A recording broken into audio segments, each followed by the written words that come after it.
Hello everybody, welcome to Rewrite Your Reality Willies. I am your host, and on today's video, lighting up your dream life. Now, this gets somewhat misinterpreted.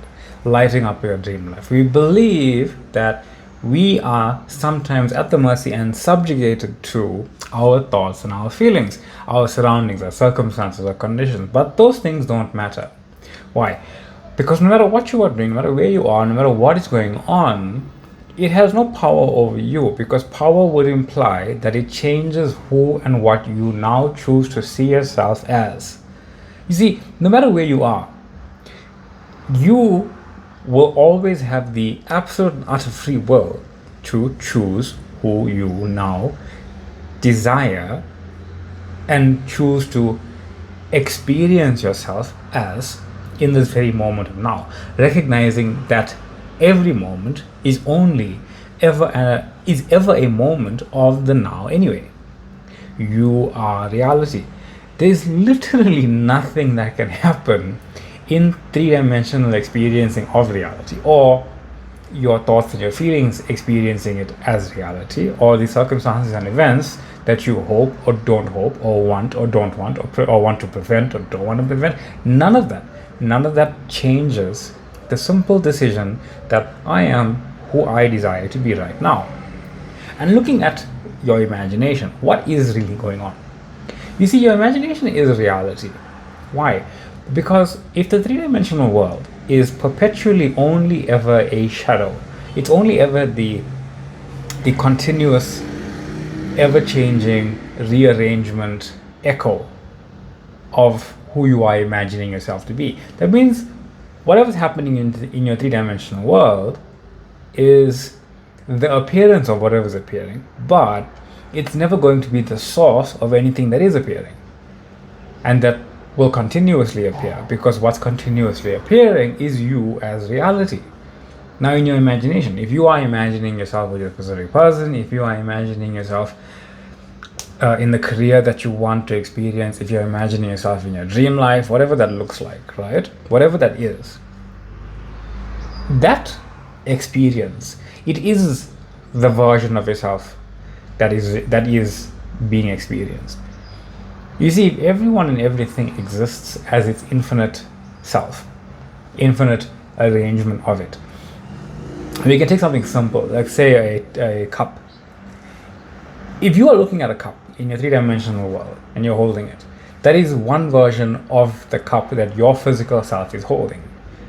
Everyone else who sees it is seeing from their reality point of view their version of that cup. They're seeing a completely different version. And every single time they imagine it, every single time you imagine it, you are imagining another version of that cup. It's your version. But what does it mean for it to be your version? You see, when you are imagining someone else holding the cup, you are imagining your version of your point of view, of your reality, of what you are seeing. That means this is your version of that cup that you don't have. It's your reality. It will be ultimately irrelevant to what you desire. So you're at a restaurant. Someone's sitting in the opposite table, they have cutlery, they have food. You are observing your version of what you are seeing. They are observing their version of what they're seeing. It's not the same version, it's a completely different viewpoint and version of reality that you are seeing and that you are remembering. Yes, we have that unified moment in the three-dimensional experience, but that moment is potential and it's already gone the moment you recognize it. Now, when you are imagining, when you go to your end and you stay there in that moment of now, the eternal moment of right now, what are you seeing? You are seeing the literal version of reality that only you have from your point of view, that is ultimately and absolutely and already yours. You are imagining your version of your dream life. You are imagining your version of that house that you want to stay in. You are imagining your version of that penthouse you want to live in. You are imagining your version of that car you want to drive. You are imagining your version of your specific person that you are with. You see, there's never a one and done of anything. The one and done is actually one of infinite and infinite versions of the same appearance, but they all part of a different story, and you are all the stories complete here and now. So you are never imagining anything else but your point of view. You're never seeing anything else but your point of view. So what point of view do you now choose to be seeing as reality? Because you are seeing your version of that life. You're seeing your point of view of that life. It doesn't necessarily mean that when you are imagining it, that the version of you not with that person, not with the people that you're looking at. It could be anybody, it could be a crowd of people, and you have no interaction with them. That is your version of reality, the version of you having no interaction with these people. It's yours. That point of view is yours. So the point of view where you do have that interaction with everybody, where you do have the experiences with everything, where you do and are living that dream life, that is also yours. It's just a choice. Now, going from the beggar idea and the royalty idea, right? Being a beggar and saying we want this, I want this, doesn't get you anything. Being royalty, trying to hold on to it, trying to avoid being a beggar, or saying I am royalty, I get to have whatever I want. Again, that doesn't do anything, because those are just expressions in the three-dimensional world. Of course, the person with the royalty will sometimes think, I don't want to lose all of this.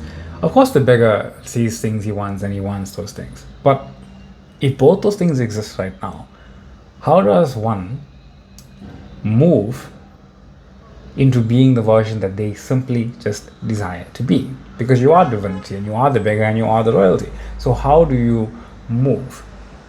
You see, you recognize that no experience of reality requires any kind of circumstance or prerequisite or condition to be fulfilled. It can't be, because you are here as God. God made everything. It doesn't mean you have to earn something to be it, because that wouldn't make any sense. Why would you hold back yourself from being something? You need only give yourself the permission to actually be it. So give yourself the permission to be everything, then you are being anything. Because you recognize you are already being everything and you're already being anything, and it's simply a choice to now contemplate yourself as that. So when you contemplate yourself as that, you are reality being that. Yes, the circumstances may look similar to a previous moment. You're sitting in the same room, you're sitting in the same place, but you aren't sitting in the same story. That's the difference here. Why is that? Because the three-dimensional world doesn't have a story unto itself. There is no moment that is fixed and finite here. There may be moments that are fixed in the sense that something is unfolding with that. Like you light a candle, and during the burning of the candle, you decide, I am who I say I am. That's a new candle, that's a new flame, that's a new unfolding, even if it looks as if it's the same unfolding of that previous version of yourself. That's how it changes. Why? Because that lit candle, even though you are remembering yourself lighted, you are being a completely different version of reality, and every single version of reality contains every other. That means in those conditions, whether it's a burning candle or things you just don't prefer, everything is connected, everything is one. There is only one reality, there's only one true frame of reality, and that is reality all together, all combined, and that's you.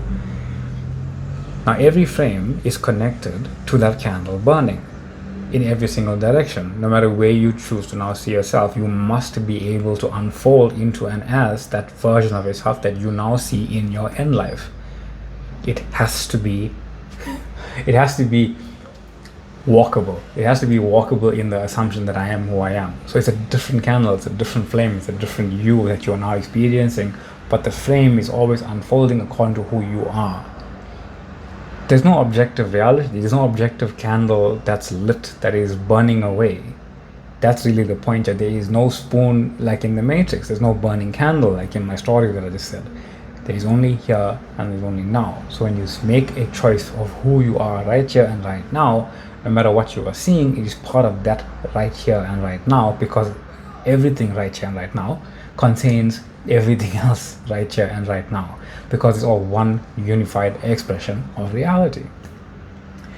So what do you do with those thoughts and those feelings and they pop up? Nothing. Just like you do nothing with a burning candle, just allow it to burn itself out, because it does nothing. It's not even part of your story, it's irrelevant to you, because you have the free will to continuously redefine, rewrite yourself as reality in your choice. And nothing will ever prevent that, because that is true recognition of being source of everything. And I am your host, Reese. This is React Your Reality with Reese. Thank you all for being here with me today. Much love, much light, and thank you for joining, thank you for sharing, thank you for the liking, thank you for the comments, thank you for the emails, thank you for the Facebook joining, thank you for the TikTok following, and I will see you all in the next one.